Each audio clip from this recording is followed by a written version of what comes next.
Welcome to day 14. Much of this course is about today's topic, from the gaming jurisdiction return statistics we've already discussed to the winning slot strategies we've yet to discuss. But playing slots is gambling, so for whatever reason we've sat down at a slot machine, how do we evaluate if it's a winner? In the resources, you'll find a way to evaluate a machine's pay table after sitting down at a slot machine, but before playing it. That approach works best for physical real slot machines, mostly because it's quick and at a glance easy, but is much less convenient when video slot machines have their hard-to-find pages and pages of complicated game rules, including the machine's pay tables. Yet, convenient or not, one way to evaluate a slot machine without spending any of your bankroll is to review its pay table and all the fine print that comes with it. Another way to evaluate a slot machine is to play it. Not to just play it willy-nilly until you've had enough, but to play it with a plan in mind. Here's the general plan. A general approach having little or nothing to do with the winning slot strategies we've yet to discuss. My slot machine evaluation plan is based on your bankroll size. It's not based on how large your bankroll size is, as that can be just about any amount, but rather on the number of bets you can make with your bankroll, and that depends on how much you bet. To evaluate if a slot machine is a winner, you'll need to be able to make up to 120 bets. That's $18 on a 3-credit nickel denomination slot machine, or $120 on a 4-credit quarter machine, or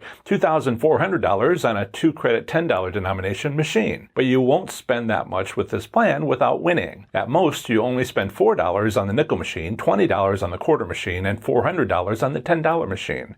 Here's how. For your candidate slot machine, which matches your available bankroll, make 10 bets and check if you've won anything at all. If not, move on from that machine because it's not worth playing. Harsh, but true. But if you win anything, keep going until you've made a total of 20 bets. This is another decision point where you evaluate if you won enough to keep going. Did you only have a single win?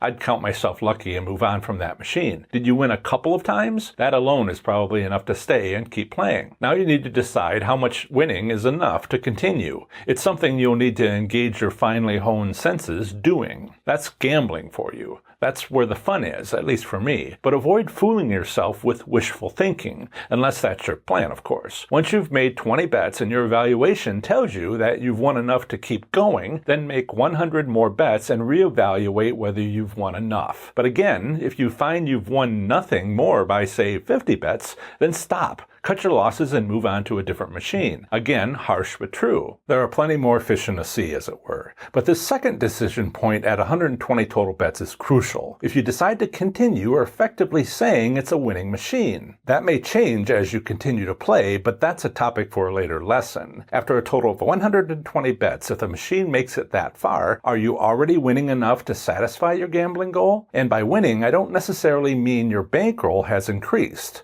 That's only important if making money is your gambling goal. As you know by now, there's different kinds of winning depending on your needs and desires. Maybe you're winning enough that your bankroll hasn't reduced, which means you found a candidate machine for bankroll cycling, which in turn means more comps and tier level increases with the Players Club program as you earn points. Or if your gambling goal is entertainment, you found a machine you can play for a long time on despite having a limited budget. And that's how, in general, you learn if you're playing a winning slot machine, whatever winning means to you. Ahead are the tasks, recommendations, and resources you're going to get in support of today's lesson by clicking the Continue button below.